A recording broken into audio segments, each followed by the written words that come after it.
Hello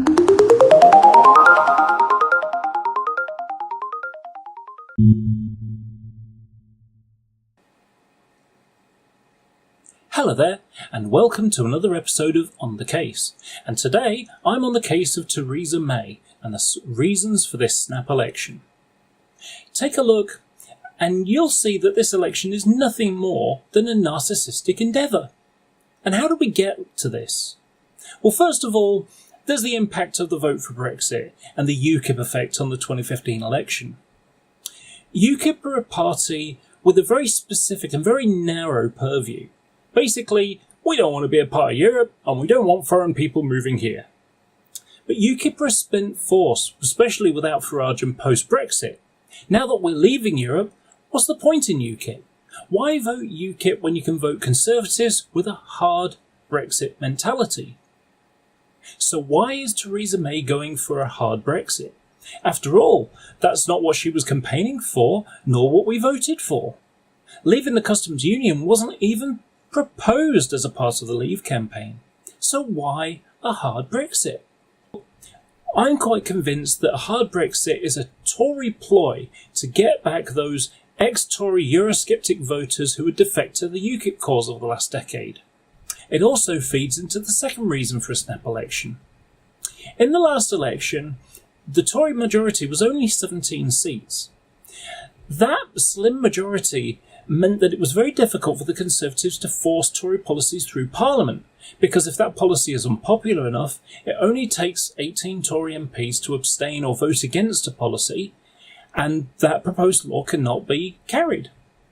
In addition, there was a Tory election expenses scandal where the Crown prosecution were considering whether to prosecute over 30 individuals over whether they had illegally fiddled their election expenses. The majority of them were Tory MPs who'd won in swing seats.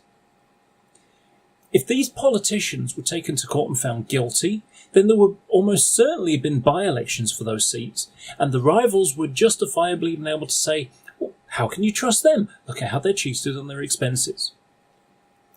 Having a snap election before any legal action took place would dissolve the need for justice to be done, because whatever expenses allegations were applicable then, they would be somewhat meaningless now with a new election. And finally, here's what I think is the main reason. Usually, an election is fought on the policies of one party or another because the leaders of those individual parties are already established. But this one is about Theresa May trying to seek a mandate so that she can impose her authority and policies on the nation. Whenever the leader of a party is nominated by its membership, they invariably align the party around their personality. To use an analogy, they change the carpets and the curtains and move the furniture to where they want it. But after the EU referendum and David Cameron resigning his position, Theresa May found herself without a mandate, stuck with the furniture in the wrong place for her style of leadership. And then, after the last budget, when the Chancellor of the Exchequer, Philip Hammond, who announced that he was going to raise national insurance contributions for self-employed people and hit savers with tax on their dividend payments, he was accused of breaking a key manifesto pledge that Hammond himself made and helped construct in 2015. These accusations weren't just coming from opposition parties. That's easy to dismiss because their job is to oppose. But they were also coming from fellow Conservative MPs. So Theresa May was stuck with a manifesto pledge Theresa May was stuck with a manifesto pledge from the Cameron administration screwing up the finances for the policies that she wanted to invoke. So, despite saying in 2016... Are you tempted in any way to call a snap election? I think what's important, particularly having had the referendum vote, is that we have a period of stability. There's a challenge ahead in ensuring that we make a success of coming out of the European Union. I think it's important that we focus on that and the other reform agenda that I have for the country as we go forward. And we'll be continuing the manifesto on which the Conservative government was elected in 2015. So I don't think there's a need for an election. I think the next election would be in 2020. Let me make this very clear, because again, it's very important. Under current law, the next election will be in 2020. No ifs, No buts, no snap elections, no changing the law. Under you, is that absolutely certain that we're not going to see an election before 2020? I'm not going to be calling a snap election. I've been very clear that I think we need that period of time, that stability, to be able to deal with the issues that the country is facing and have that election in 2020. We ended up with a snap election. And this is just one in a series of U-turns. First, she was campaigning for the Remain vote. Now it's hard Brexit. You can't get more polar than that. Firms must list foreign workers to shame them into hiring British. Then it was reduced to the list not being made public and only be used for making policy. Workers on company boards. U-turned. Theresa May intended to leave the European Court of Human Rights, an organisation that thwarted her desire to deport Abu Qatada for several years, who was a British citizen, to Jordan, a country known for their use of torture as a method of acquiring information. As much as I despise what Abu Qatada stood for, we shouldn't be handing over people like that to regimes that use torture, and many politicians, including Conservatives, agree. But leaving the European Court of Human Rights has been dropped for the manifesto altogether. And today, she's flipped on it again. Theresa May has said that she will change human rights laws if they get in the way of tackling suspected terrorists. Of course, the Tories are saying that it's not really a U-turn, that they won't pull out of the European Court of Human Rights. They'll seek opt-out derogations. How exactly do you opt out of human rights? This sounds almost like a version of an Animal Farm quote, where some human rights are equal and others are less equal than others. She's starting to look like some Scooby-Doo villain on this issue, and I would have gotten away with it too if it wasn't for you kids in your European Court of Human Rights. She's previously pledged to retain control of our borders. Now it's a goal. But even in this election's manifesto, Theresa May is performing U-turns. The howler was the one that's been fatally dubbed as the dementia tax, where people will be required to pay for social care after their death by having their homes sold if their assets were worth over £100,000. Since most homes are worth over £100,000, that's an awful lot of people. But days afterwards she was saying there'll be a cap on this, but that wouldn't be decided upon until after the election. Do you trust her to have your best interests in mind? Or the best interest of your family? Did you create a nest egg for your kids? Good luck. I hope you don't get sick and need quality care. Am I the only one that's getting the message that once working people retire, they're considered a burden by Tory chancellors? Look at what George Osborne said a few years ago. If you're not a worker, you're a shirker. What kind of message does that send to the sick, disabled, or pensioners?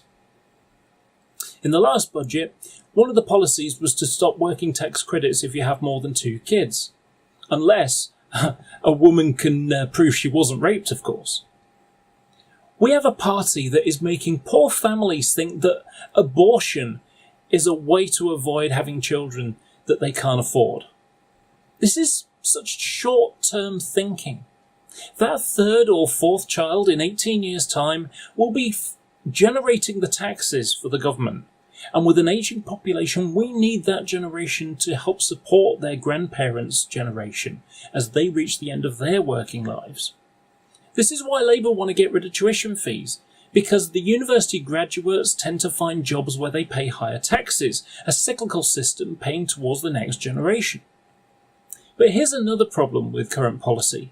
University graduates and young professionals are struggling to afford their first home, let alone put money into a pension scheme that will secure them for a 30-plus year retirement because the elderly live longer.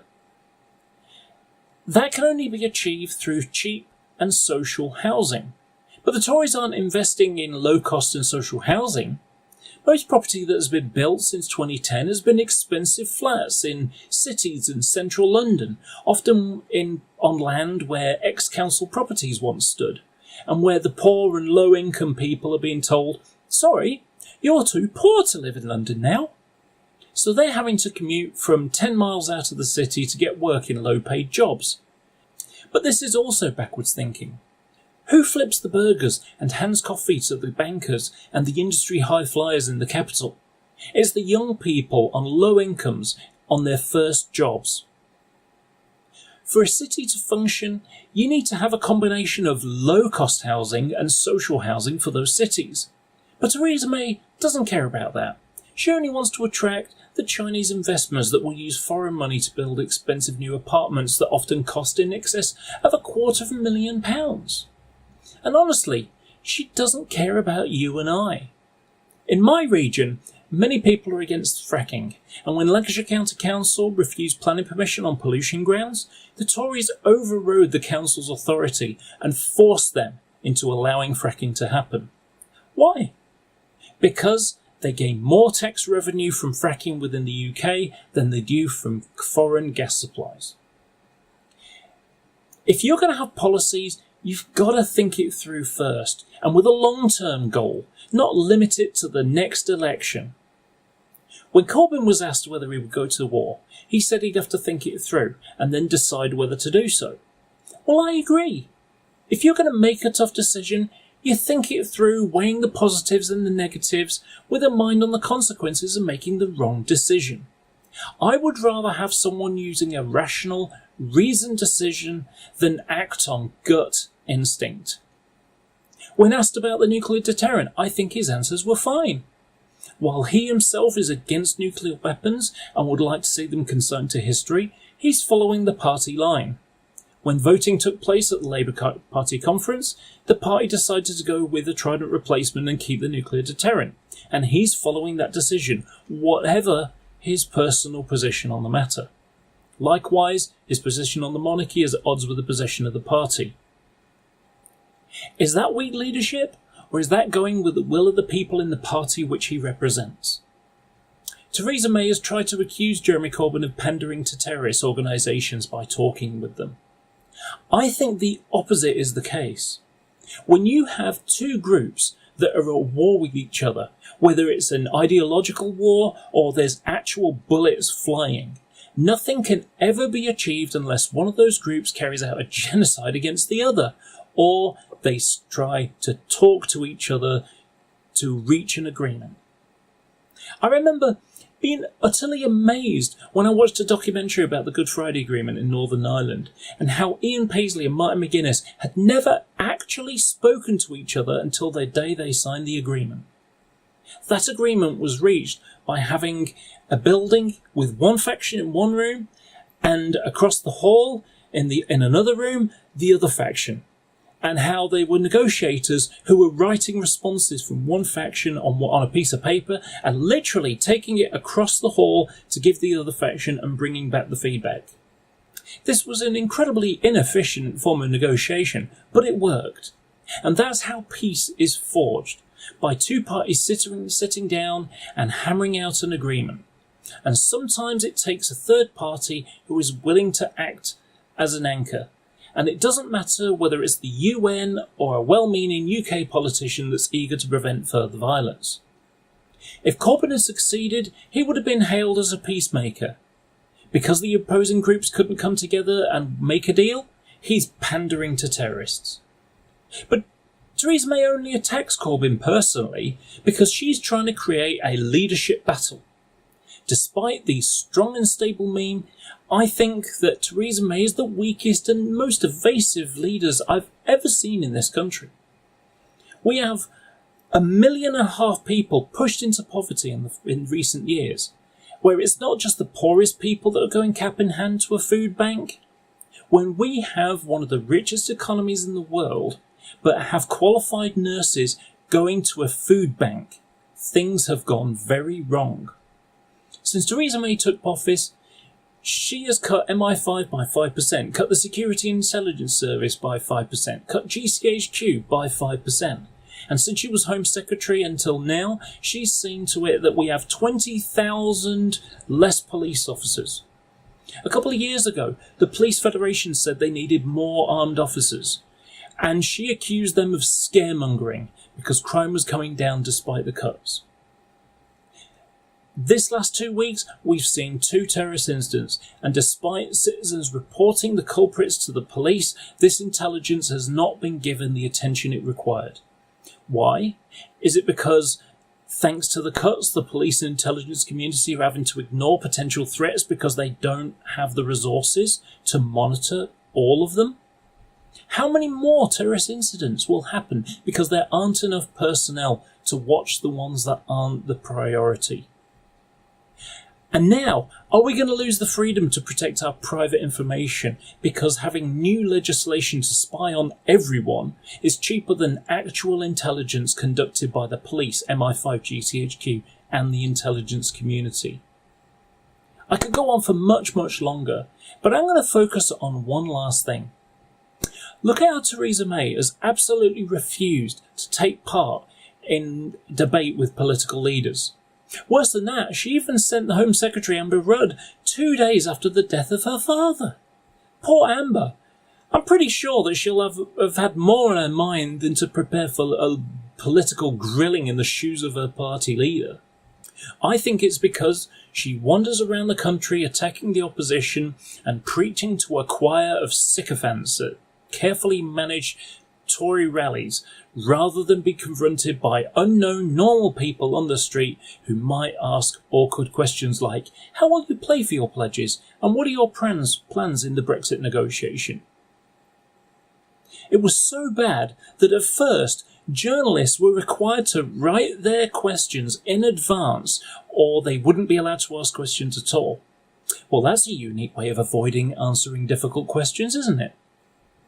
And why has Theresa May shied away from representing herself and her party in debate? Because she doesn't care about representing her party. She only cares about representing herself. Look at the Tory campaign bus, and it's plain to see. Theresa May for Britain, in huge words. Strong and stable leadership in their national interest, and in a tiny, tiny badge on the door, Conservatives. Today, I received the Conservative candidate's leaflet. It's exactly the same as I've seen in other areas of the country. It tells you nothing about the candidate other than that he was born and lives in my area. The rest is cut and pasted from Tory national policy that I've seen from other Tory candidates around the country, but with my town mentioned in it. And on the other side, there's a message saying, vote for me and my candidate. It doesn't even say what the name of the candidate is. On July the 6th, and I will provide a strong and stable leadership for us, for our country. What, with U-turns? I'm sure she rocks backwards and forth every night, telling herself that she's a strong and stable leader, like Dorothy saying there's no place like Downing Street. There's no place like Downing Street. Get the best Brexit deal possible to deliver economic security for our future. Ah, yes, by telling everyone that no deal is better than a bad deal. Because stubbornness will work. That'll win over the EU negotiators, right? And then always stand up for you and your family. Right. With more austerity cuts, more income freezes, more stick and less carrot, more people using food bank, 1 million people still on 0 hours contracts, more dismemberment of the NHS, more cuts to the police and intelligence services, and more spying on the population. All in the national interest, I'm sure. She's not interested in my candidate or yours. Jeremy Corbyn came to my town on the campaign trail and he told people on the street to vote for the Labour candidate. When introduced, the first thing he did was to thank them for voting for her in 2015 and hope that they will vote for her again, and how she'd made a big impression in Parliament, and spoke at length about her and the work that she's done. Throughout the whole speech, it was all our policies, what we will do, and how a Labour government would create more egalitarian system to help the many, not the few. In his 15-minute speech, he didn't mention himself at all, other than to say why he made my MP a shadow cabinet member. But with Theresa May, within seconds of starting to speak, it's all, vote for me. So I suggest you do exactly what she says. On Thursday, you should go to your polling station and only vote for her if it allows you to do so. If you want to vote for her and it doesn't have a box for Theresa May, don't vote at all. Certainly don't go vote for the Conservative candidate unless you know that she named for them in the campaign. She didn't care about them to do so. So you vote for whoever you want to. I'm not telling you who to vote for. I know who I'm voting for.